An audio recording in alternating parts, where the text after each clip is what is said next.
This project is going to be installing a drain in the back of my garage.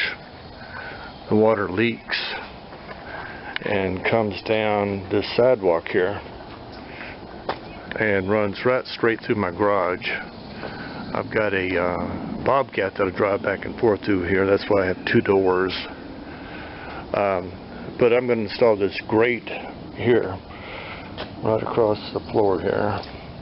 I've already started over here. I've got this dug out on this side, and this is where I'm going to connect my drain to.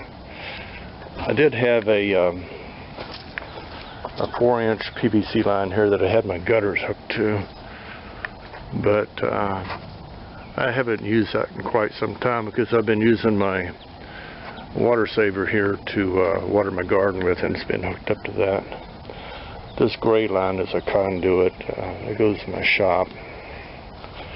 Anyway, I'm going to cut this concrete out here, and then I'll give you another shot of it, see how that goes. This part wasn't too bad. I went down to Home Depot, rented a wet saw, and cut a 12-inch path there, and then I cut it little slabs, and then I just take a wedge and a sledgehammer and knock them apart, and then pry them out with the crowbar. Takes a little work, but it's not too bad. I'll be there another half hour. Okay, this is phase 3.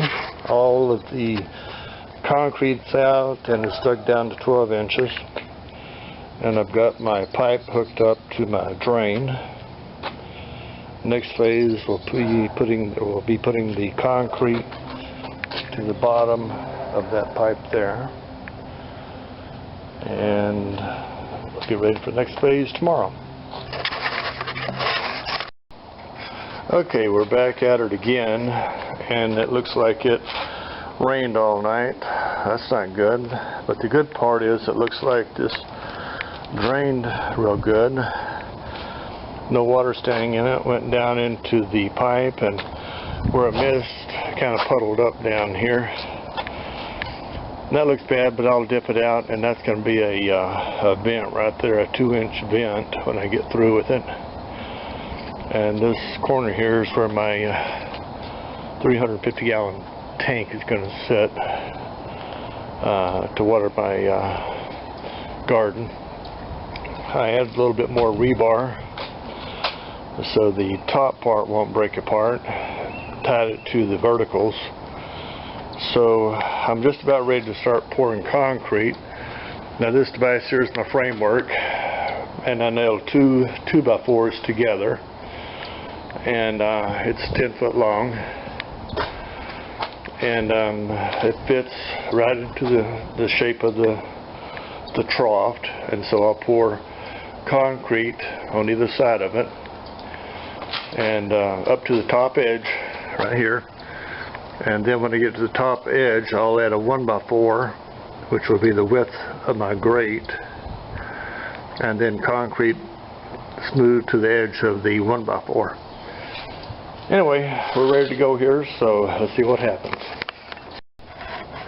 Okay, here's the last look at it before I pour the concrete. The 1x4 sitting on the top is going to be removed after the concrete dries, and it should leave me a slot for my grate, my 10 foot of grate. And so I'm going to actually pour the concrete up flush to this framework here, and then add the 1x4 to the top until it dries, and then remove it. Okay, this is the final shot. I pulled out the 1x4 that was on the top so I could set my grates in to see how they're going to fit, and I pulled it out a little bit early. I don't know if I pulled out early, but anyway, the concrete chipped a little bit, as you can see right here by the edge. But I think it'll be alright. I'm not sure if it was caused by not being dry enough, or It got down to about 28 last night, so it may have froze a little bit on the top. Then when I pulled that 1x4 loose, it chipped that board. Now I'm going to leave these boards under the grates in here. I've got these grates upside down, but I just want to see how it's going to look.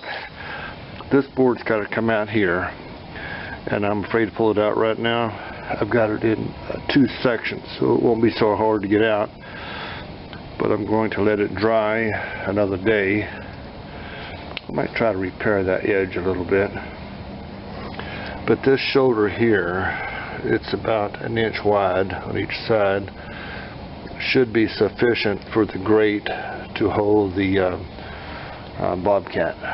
I've got rebar in here, and it's not beautiful, but most stuff I do is not beautiful, but I think it'll be functional. And that's the end of this one.